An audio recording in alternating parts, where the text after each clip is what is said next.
Құрметті ұстаздар, ардақты қонақтар, әділ қазы мүшелері, қалалық үздік авторлық әзірленім конкурсына қош келдіңіздер.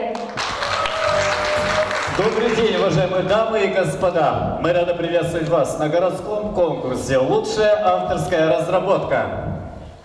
Өз ісін жетік меңгерген әрбір маман, білім саласын алға жетелеуші басты тұлға.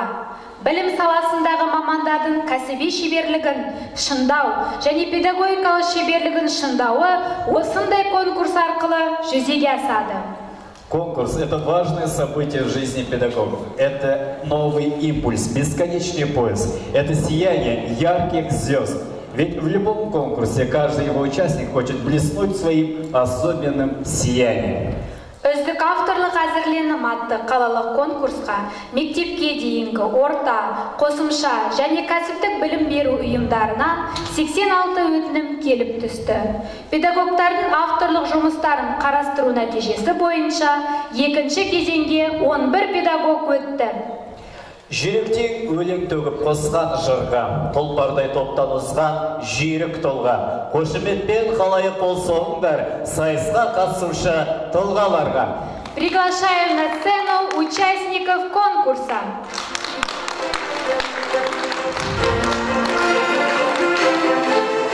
Участница под номером 1 Каншаенко Антоловна Сулейменова, учитель начальных классов школы гимназии номер 65. Екінші нөмірлі үміткер гуманитарлық колледжінің биология және химия пәндерінің оқытушысы Меруерт Жеңісқызы Тұрсынбаева.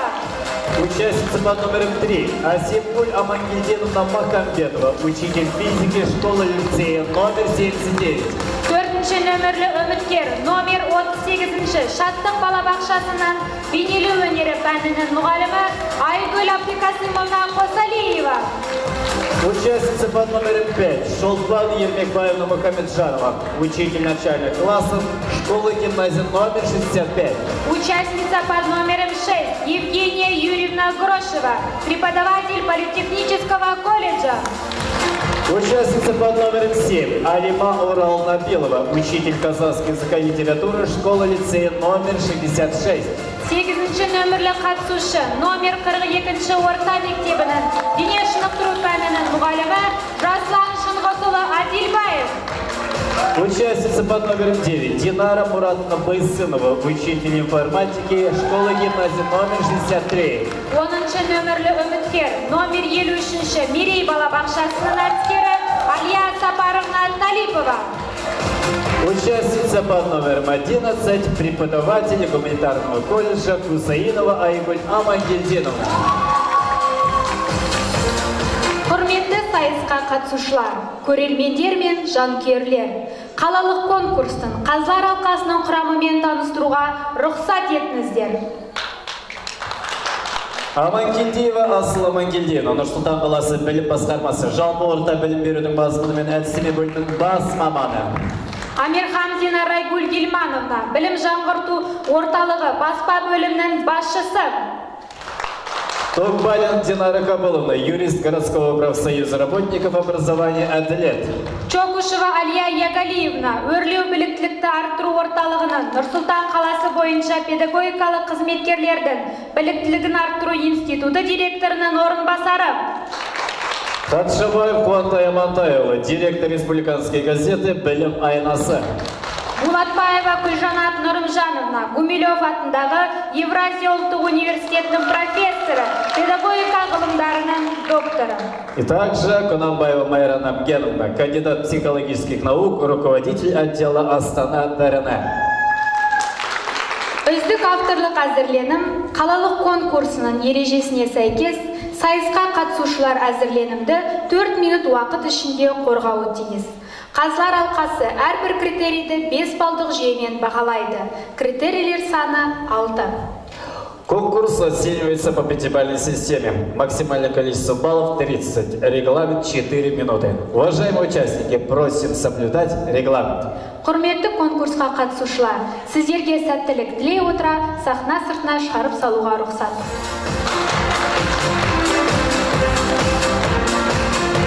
Бурные аплодисменты, друзья!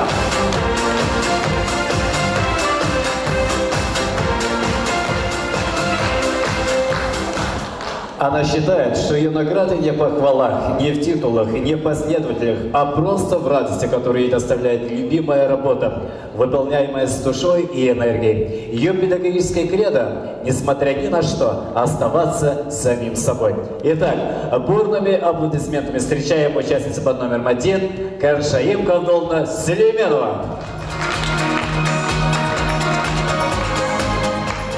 Сәлеметсіздер ме, құрметті әділқазылар, көрермендер. Ұлы Абай атамыз айтқандай, ұстазы жақсының ұстамы жақсы. Әрбір ұстаз баланың жүрегінен орын алу керек. Бүгін біз сіздермен математика пәнінен бірінші сыныпқа арналған дидактикалық материалдар жинағы деген тақырыпты алып отырмыз. Бұл ерекше қамқорлыққа алынған балалар үшін жасалынып отыр. Мақсатымыз осы ерекше қамқорлыққа алған оқушылардың математика пәніне негіздерін меңгеруіне және дағдыларын қалыптастыруына мүмкіндік жасау. Осы мақсатты ала отырып, мынадай міндеттерді алға қойып отырмыз. Әртүрлі танымдық тапсырмалар арқылы оқушының логикалық ойлауын дамыту, дидактикалық ойындар арқылы шығармашылық қабілеттерін арттыру және әртүрлі қызықты тапсырмалар арқылы оқушыларды өз бетінше жұмыс істеуге дағдыландыру. Егер осы міндеттерді орындап отырсақ, біз мынадай нәтижеге жетер едік. Оқуда қиындықтар жойылып, оқушы өз ойын толық айтады, әлеуметтік адамгершілік қасиеттері дамып, жағымды мінез құлық қалыптасады.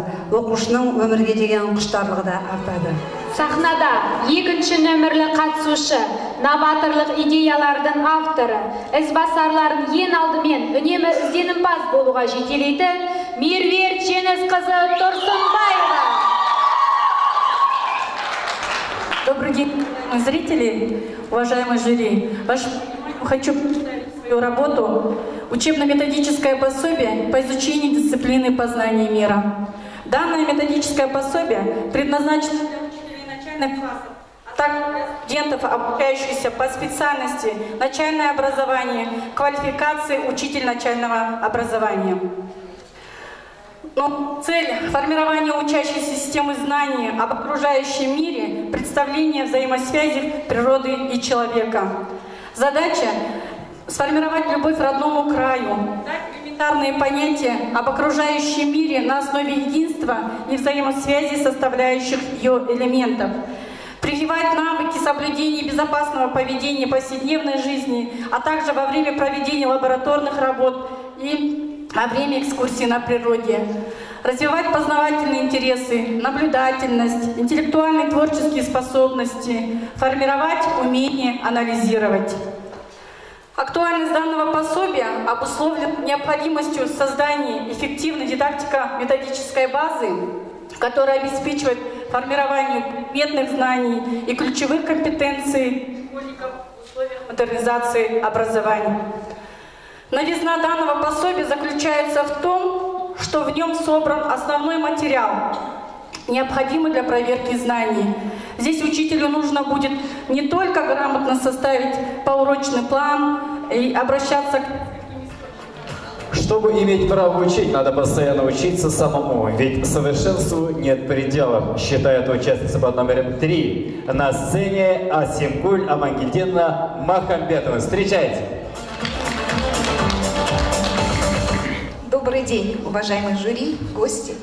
Мне очень приятно сегодня находиться в этом зале, где я могу поделиться результатами своей деятельности.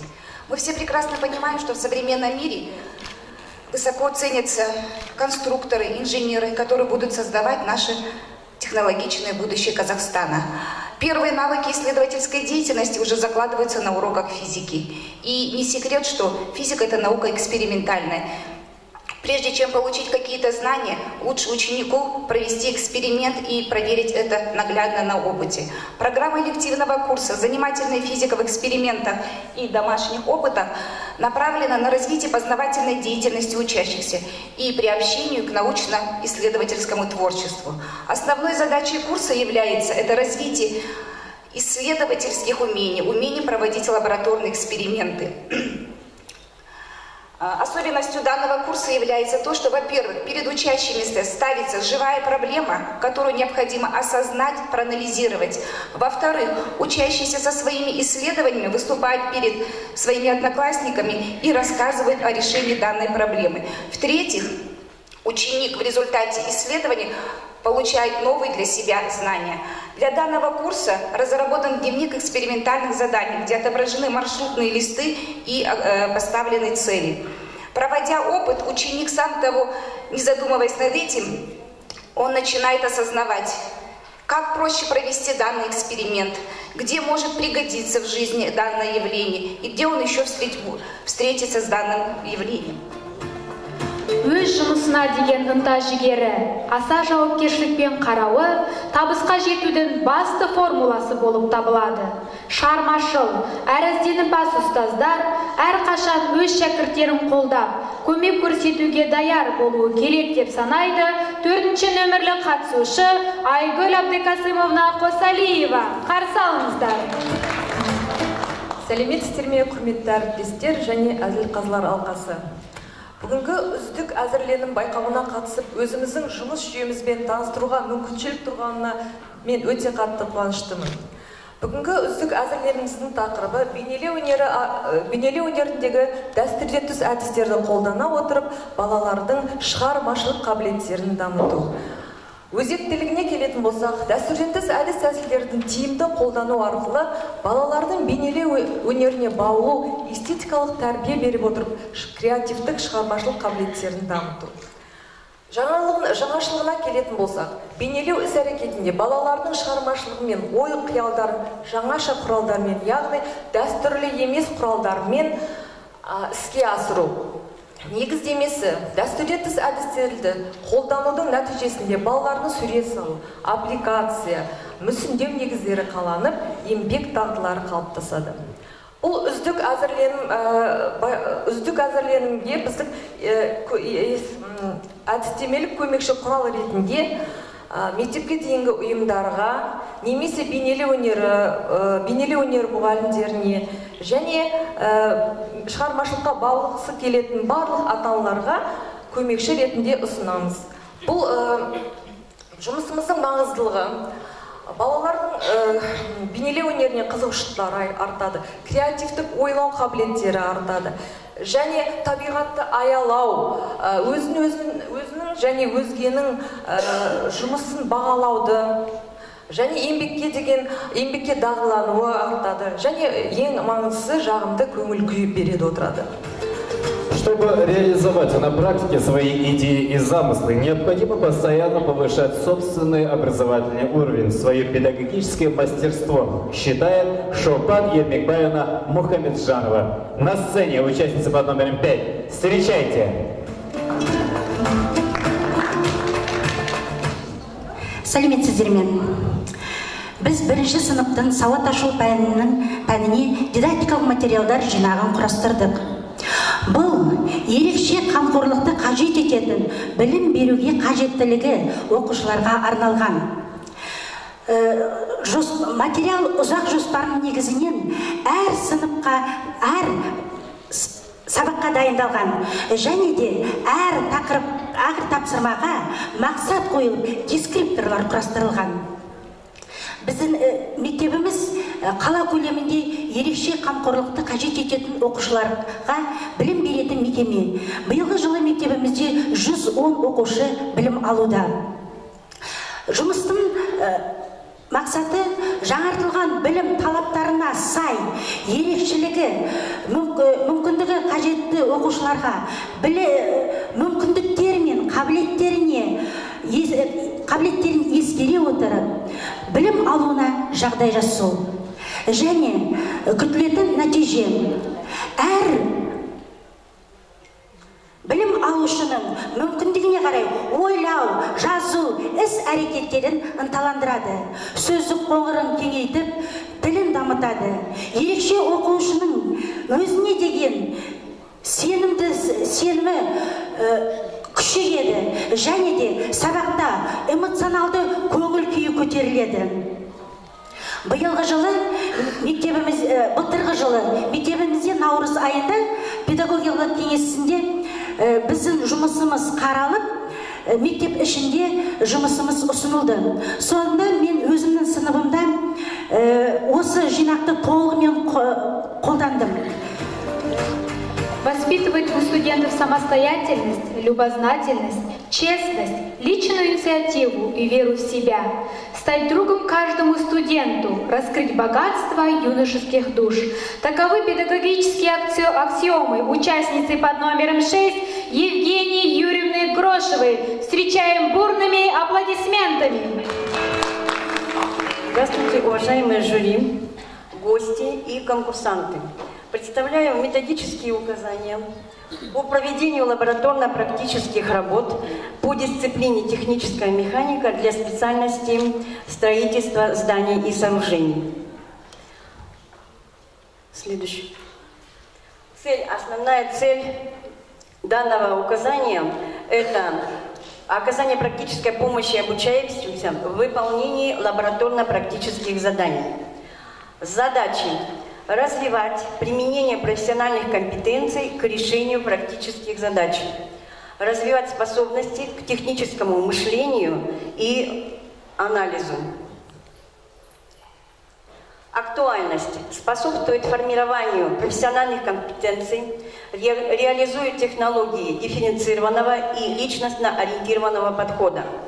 Новизна данного сборника в том, что там собран и систематизирован материал по всему курсу дисциплины техническая механика по 3 разделам: теоретическая механика, сопротивление материалов и статика сооружений. Также предоставлены разноуровневые и многовариантные задания и алгоритм решения задач. Содержание. Методические указания состоят из ведения тематического плана, общих методических указаний, лабораторно-практических работ и список литературы. Структура выполнения лабораторно-практических работ – это название практической работы обязательно, цель работы, оборудование, предоставлен краткий теоретический материал для вспоминания послелекционного материала. Она понимает каждого ребенка, шагает вместе с ними, учит их добывать знания, сопереживает их успехам и неудачам. Жизненный девиз участницы конкурса под номером 7 Алимы Ураловны Апиловой: всегда, везде и всюду хочу, могу и буду. Встречайте! Қайырлы күн, құрметті қазылар алқасы, көрермендер. Менің авторлық әзірлемемнің тақырыбы ертегілер еліне саяхат, 5 сыныптарға арналған. Бұл жалпы менің оқу әдістемелік кешен, 34 сағаттан тұратын бағдарлама. Келесі мұғалімге арналған әдістемелік құрал, барлық сабақ жоспарлары толық жазылған және оқушыға арналған жұмыс дәптері.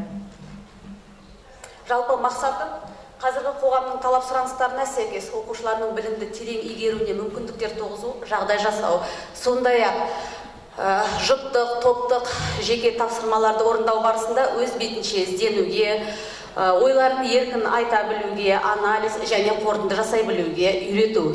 Міндеттері: біріншіден, оқушылардың тыңдалым, айтылым, оқылым, жазылым дағдыларын дамыту. Екіншіден, талдау барысында оқушыларды дұрыс оқуға, сауатты әрі шешен сөйлей білуге, алған білімдерін өмірде қолдана білуге үйрету. Үшіншіден, оқушыларды әртүрлі шығармашылық, яғни ол зияткерлік және шығармашылық сайыстарға қатыстыра отырып білімнің нәтижесін көрсету. Өзектілігі: бүгінгі таңда, яғни білімін өмірде пайдалануға, мәселені өз бетінше шеше білуге, еңбекті бағалай білуге, сондай-ақ өз ойын еркін әрі дәлелдей білуге мүмкіндік беру. Ертегілер арқылы қазақы құндылықты бойына сіңіру. Сондай-ақ сахналық қойылу арқылы шығармашылық қабілеттерін шыңдау, еркіндікке қол жеткізу. Әрбір баланың жүрегінен орын ала білген ұстаз әрқашан шәкірттерінің жетістігіне қуанып, үнемі қолдау көрсетеді деп санайды 8-ші нөмірлі қатысушы Жаслан Шынғысұлы Адилбаев. Қарсы алыңыздар. Ассаламағалейкум, ұлын ұлықтаған, дәстүрін сақтай білген көрермендер және әділқазы мүшелері. Мен Нұрсұлтан қаласы номері 42-ші орта мектептің дене шынықтыру пәнінің мұғалімі Әділбаев Жаслан Шыңғысұлы. Бес табан және бес асық ойындары тақырыбындағы әзірлендің таныстырылымын назарларыңызға ұсынамын. Жалпы Бауыржан Момышұлы атамыз айтқан екен, асық ойыны халқымыздың терең тәрбиесі, мәдениетіміз бен дәстүріміздің бастауы деп, асық ойында терең мән берген екен. Олай болса, сіздер мен біздер кешегі күні ойнаған, таңнан кешке дейін шаршамай, шалдықпай ойнаған асық ойыны бүгінгі кезде әлемді ғаламтор билеген заманда балдарымыздың барлығын сол ғаламторға, компьютерге, смартфонға, гаджеттерге үңілтіп, барлығын денсаулықтарын нашарлатып жатыр қазіргі кезде. Соған байланысты қазіргі кезде осы Қазақстан Республикасында ұлттық ойындар қауымдастығы мен қолдауымен асық ойындар федерациясы құрылған 2012 жылы. Сол 2012 жылдан бері асық ойыны федерациясы жұмыс жасап келеді. 2014 жылы алғаш рет Қазақстан Республикасының асық ойыны осы бес табан және бес асық ойындарынан чемпионат ұйымдастырылған болатын. Сол асық ойындар федерациясының сүйемелдеуімен, қолдауымен қазіргі кезде оқушылар арасында мектеп спартакиадасы, мектеп лигасы жұмыс жасап келеді. Ал енді сол спартакиадаға, лигаға оқушылар дайындау үшін, жаттықтыру үшін арнайы бағдарлама керек. Осы федерация бекіткен ережеге сәйкес мен осы асық ойындары, бес табан және бес асық ойындарының бағдарламасын жасап шықтым, жаңа ережеге сүйене отырып. Жалпы бағдарламаның мақсаты бес асық және бес табан ойындарының ережелерін оқушыларға ұғындыру, терең зерттеп, ізденіс жұмыстарын жасау. Міндеті қазақ халқының ертеден келе жатқан асық ойындарының, оның ішінде бес табан ойынын қазіргі оқушылар ойынан табу болып табылады. Она содействует развитию каждого ребенка, как на уроке, так и вне урока. Всегда быть пример для своих воспитанников – это главный принцип, которым руководствуется в своей педагогической деятельности участница под номером 9 Динара Муратовна Байсынова. Аплодисменты! Сәлеметсіздер ме, құрметті Әділқазы алқасы, қонақтар. Менің бүгінгі авторлық бағдарламам қызықты робототехника. Яғни осы роботтар қарқынды дамып келе жатқан болашақтың жоғары технологияларының бірі. Қазіргі кезде роботтар өміріміздің көптеген салаға еніп үлгерді. Атап айтсақ, физика, математика, информатика кеңінен қолданылады. Осы үш пәнді бір-біріне байланыстыру арқылы осындай әдемі роботтарды құрастыра аламыз. Келесі. Робот техникасы бойынша білім беру. Математика пәні бізге жұмыс алгоритмдерін құру және баптау үшін қажет. Физика датчик өлшеу құрамы ретінде, механика, электр тоғы, оптика ұғымдарын ұғыну үшін қажет. Келесі. Өзектілігі. Оқушылардың роботехника саласында білім жұмысын тәжірибелі дағдыларын меңгеруі, қазіргі заман адамның жалпы ақпараттық мәдениетінің құрамдас элементі, инженерлік техникалық шеберлікті одан әрі жетілдірудің негізі болып табылады. Жаңашылдығы адамның қолы жетпеген жерге ой жетеді. Оған дәлел ретінде мына біздің роботтарымыз айтсақ болады. Адамзат баласы өзінің қолынан келмейтін көп нәрсені осы заманауи роботтардың көмегімен жұмыс жасап жатыр. 21-ші ғасырда жұмыс ортасына қажет болатын жеке тұлғаның барлық дағдыларын дамытуға елеулі әсері бар бағдарлама. Күтілетін нәтиже. Робот техникасы бағдарламасын меңгерген және оны кәсіби мамандығында пайдалана алатын тұлғаларды қалыптастыру.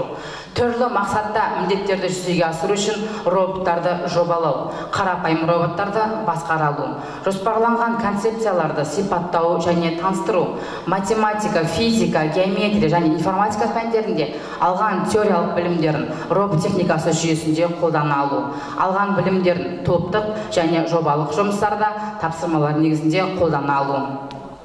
Оқушыларым сабақ барысында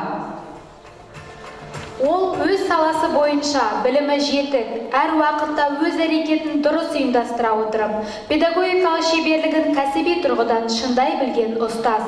Сахнаға номер 10-шы қатысушы Алия Сапаровна Талипова шақырылады. Армысыздар, құрметті әділқазылар, армысыздар, көрермендер. Мен 53-ші мерей балабақшасының әдіскері Алия Сапаровна. Бүгінгі өзімнің авторлық әзірлемемді сіздерге ұсынуға рұқсат етіңіздер. Авторлық әзірлемемнің тақырыбы мектепке дейінгі ұйымдардың оқу тәрбие үдерісінде жобалау әдісін пайдалану. Негізгі менің мақсатым мектепке дейінгі ұйымдарда жобалау әдісін пайдалану бойынша бағыт-бағдар беру. Әрине ол мақсат міндетсіз болмайды. Алға қойылған 3 міндетіміз бар. Ол мектеп жасына дейінгі ұйымдарда экологиялық тәрбие беруде жобалау әдісін қолдану. Одан кейін жобалау әдісін жүзеге асыруда педагогтардың білімдерін жетілдіру. Үшінші әрине мақсатымыз осы әзірлемені, осы жобалау әдісі бойынша әдістемелік құрал әзірлеу. Мазмұны осы әдістемелік көмекші құралда жобаға жүзеге асыру бағыттары, қысқа мерзімді, орта мерзімді жоба түрлері берілген. Одан кейін жобалау әдісі бойынша оқу қызметтер үлгілері берілген. Экологиялық тәрбие беруде жобалау әдісін пайдалану жолдары, жоба үлгілері балалардың жас ерекшелігіне сай ұсынылып жасалған. Көкөністер туралы жұмбақтар, мақал-мәтелдер, өлеңдер осы балаларға қызықты әрі тәрбиешілер үшін маңызды. Балалармен жасалатын шығармашылық жұмыстар және дидактикалық ойындардың ұсынылуы тәрбиешілерге нақты бағдар беріп отырады. Және де бұл әдістемелік құрал мектеп жасына дейінгі тәрбиешілер мен жас мамандарға арналған. Итак, наша последняя участница. Чтобы успешно сдавать ежедневный экзамен на учителя, необходимо всегда и во всем быть честной и правдивой со студентами, потому что они остро чувствуют даже малейшую ложь. Говорит участница по номеру 11 Кусаинова Айгуль Амагельденовна. Встречайте! Мектеп жасына дейінгі балаларға бейнелеу өнерін ұйымдастыру әдістемесі әдістемелік құрал авторлық жоба. Ол мектеп жасына дейінгі мекеме ұйымының тәрбиешілеріне, студенттерге, оқытушыларға арналған әдістемелік әзірлем болатын. Келесі слайд. Мақсаты мектепке дейінгі білім беру ұйымдардағы педагогтардың, яғни білім дағдыларын ұштастыру, мектеп жасына дейінгі балаларды осы бейнелеу өнері түрлері арқылы көркемдік тәрбие, шығармашылық деңгейін дамыту, дәстүрден тыс сурет салу әдістері арқылы көркем, шығармашылық, эстетикалық тәрбие беру. Міндеттері, келесі слайд. Міндеттері, яғни балалардың еңбек ету іскерліктері, шығармашылық дағдыларын қалыптастыру, яғни балалардың жас ерекшелігін ескере отырып, дарынды балалармен жұмыс жүргізу, яғни ой өрісін дамытып, сурет салуға деген ынта-ықыластарын арттыра отырып, бейнелеу өнерінің, яғни техникалық дағдыларын қалыптастыру. Жаңашылдығы арт-терапияның көмегімен жағымсыз сезімдерді және агрессияны шығарудың әлеуметтік орта қабылдайтын ережелерін балалардың талқылауына беруге болады. Өзектілігі, яғни халқымыз жалпы мәдениет деңгейін жоғарғы сатыға қоятындықтан, яғни бірде-бір тиімді жол көркем өнер. Осы эстетикалық тәрбие беру арқылы көркем өнерге ерекше орын береді. Сондықтан мектеп жасына дейінгі балаларға осы көркем өнерлер арқылы әсемдікті сезіну, әсемдік арқылы таным қабілеттері дамып, жақсылықты үйреніп, жамдықтан жиренуге тәрбиелейді. Күтілетін нәтиже балаларды сурет салуға ынта-ықыласын арттырады. Нәтижесінде балалардың өнер туралы білім-білік дағдылары қалыптасады. Яғни дәстүрден тыс әдіс-тәсілдерді меңгере отырып, отбасымен және балабақша ынтымақтастығы орнайды. Енді мен осы әдістемелік жобамды 80-ші балабақшаға шеберлік сыныбын жүргізген болатын. Яғни өзімнің әріптесім сурет салу, түтікшемен үрлеу арқылы салынған сурет. Мынау түрлі түсті жүндерден жасалған картина. Өте үздік жұмыстарды алып келдім. Сонымен қорытындылайтын болсам, қорытындылай келе, осы авторлық жобам мектеп жасына дейінгі балалардың көркем шығармашылық деңгейін дамыту, оларды бейнелеу өнердің дәстүрден тыс әдіс-тәсілдерін терең жетік меңгеруге және болашақ мамандарға осы әдістемелік әзірленім арқылы әсемдікті өнердегі қоғамда мүшелер өз шешімін шығарғанша сіздерге шағын қызықты, яғни концертті ұсынғымыз келеді. Олай болса, сахнада Каженов Шадияр көзімнің қарасанымен қабыл алыңыздар.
Вот и наступил самый напряженный, волнующий, торжественный момент награждения победителей, хотя каждый из участников уже есть победитель.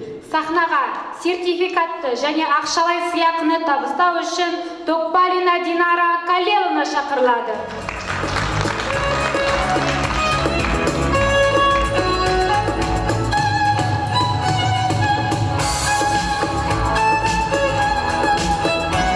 Біргелді, үздік авторлық әзірліктің қалалық конкурсына қатысқаны үшін және өзін-өзі кәсіби жетілдіруге ұмтылысы үшін номинациясымен Грушева Евгения марапатталады.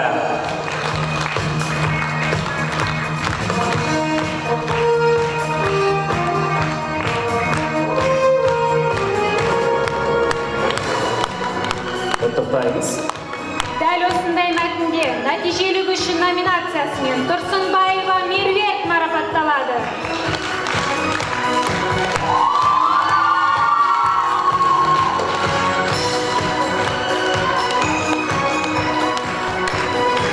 Құттықтаймыз. Дәл осындай мәтінде инновациялық шешімі үшін номинациясымен Мұхамеджанова Шолпан марапатталады.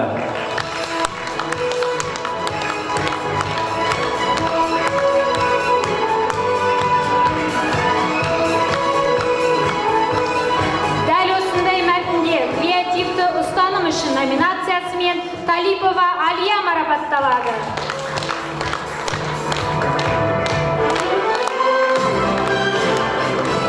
Шын жүректі құттықтаймыз, қошемет құрметтеріңіз. Бәрекелді, және дәл осындай мәтінде өзіндік ерекшелік үшін номинациясымен Сүлейменова Каншаи марапатталады.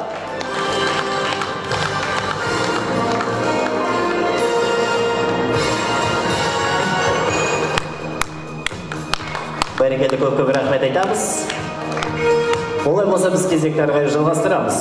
3-ші дәрежелі дипломмен марапаттау үшін сахнаға өрлеу біліктілікті арттыру орталығының директорының орынбасары Чоукушева Алия Ягалиевна шақырылады.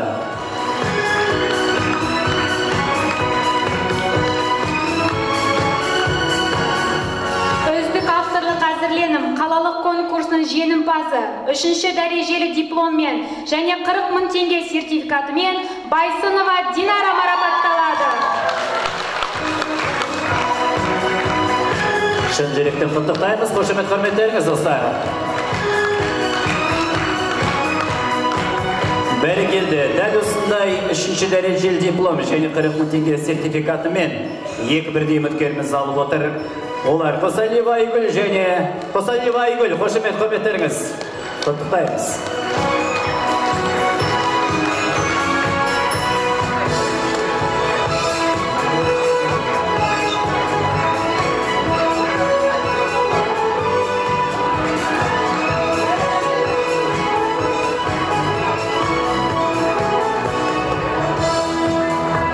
Қошемет құрметтеріңіз, құттықтаймыз. 3-ші дәрежелі дипломмен және 40 000 теңге сертификатымен Абилова Алима марапатталады.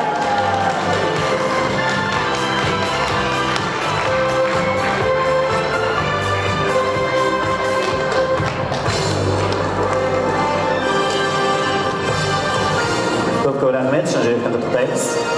2-ші дәрежелі дипломмен және ақшалай сыйақымен марапаттау үшін Аманкелдиева Асыл Аманкелдиевна шақырылады.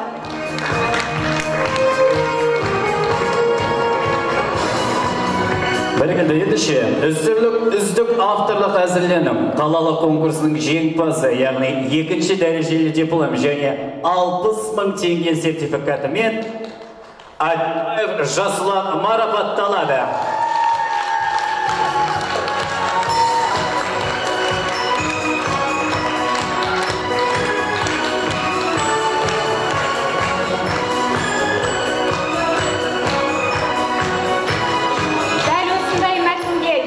Дәрежелі дипломмен және 60 000 теңге сертификатымен Кусаинова Айгүл марапатталады.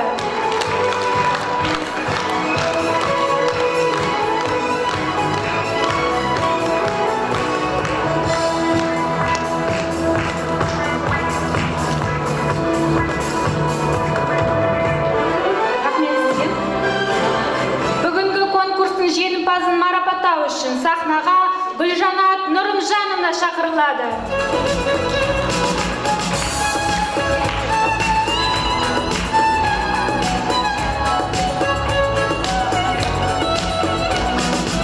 Сонымен достар, үздік авторлық әзірленім 2020 қалалық конкурсының жеңімпазы бірінші дәрежелі дипломмен Макарбетова Асемгүл марапатталады. Шын директен құттықтаймыз.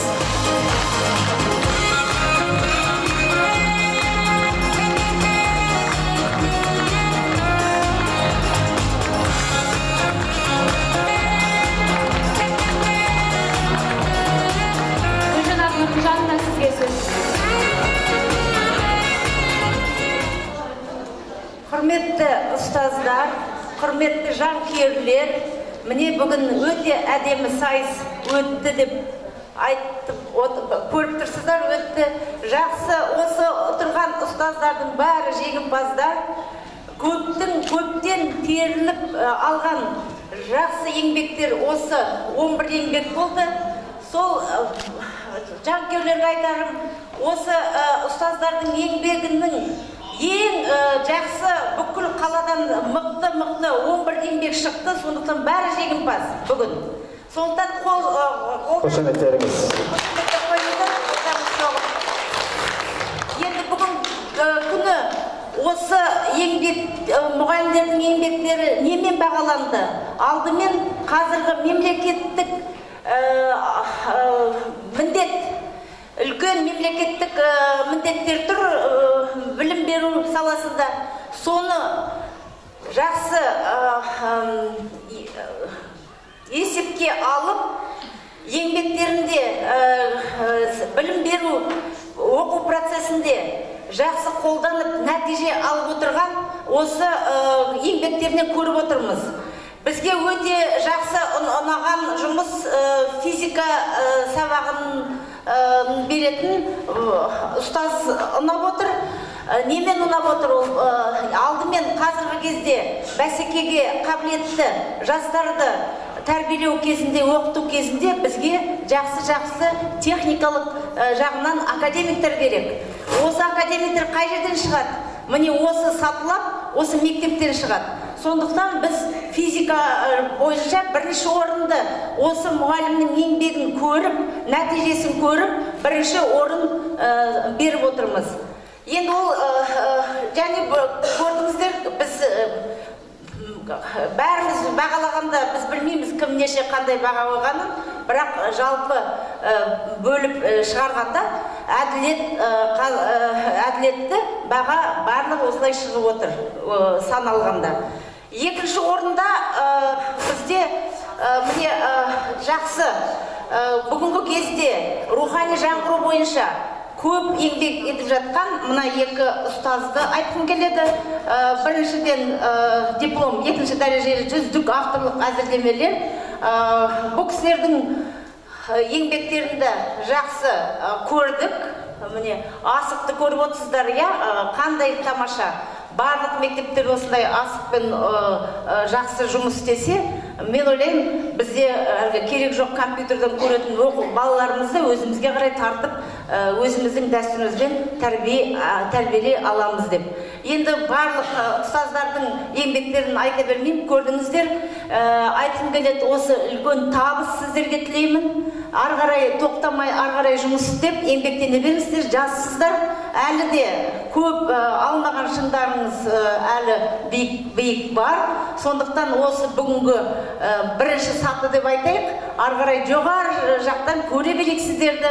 Өте сондай біз ризамыз сіздерге. Бүгінгі күні мен білемін, сіздер түнделетіп жұмыс істейсіңдер, күндіз балалармен түнделетіп таңға шейін осы еңбектеріңізді жазып шыққанын бәрін білемін сіздердің. Мұғалімнің өмірін біз жақсы білеміз еңбектерін. Сондықтан барлықтарыңызге үлкен рахмет, табыс. Мектептеріңіз әрқашан мектептеріңіздің дәрежесін жоғары көтере беріңіздер. Сонымен ассалаумағалейкум, сіздің рұқсатыңызбен және біздің қатысушылардың өз көзқарастарымен экрандағы, яғни бүгінгі шығарылған бағаны тамашалайық. сіздер екі ортаға ашылып қараймызақ. Экранға бүгінгі сайыстың бағалар ұсынсаңыздар. Қошемет Хамедовсар. 21 ғасыр білім ғасыры. Ендеше ғасырдың сайысынан қалмайық. Еңсесі биік егеменді еліміздің адалдықты той еткен алғыр ойлы, адал азамат ұл қыздарына саналы тәрбие, сапалы білім беруде шаршамай, еңбектеріңіздің жемісін көре беріңіздер. Және де 73-ші мектеп лицейінің директорына, ұжымына, концерт ұсынған оқушыларына алғысымызды білдіреміз.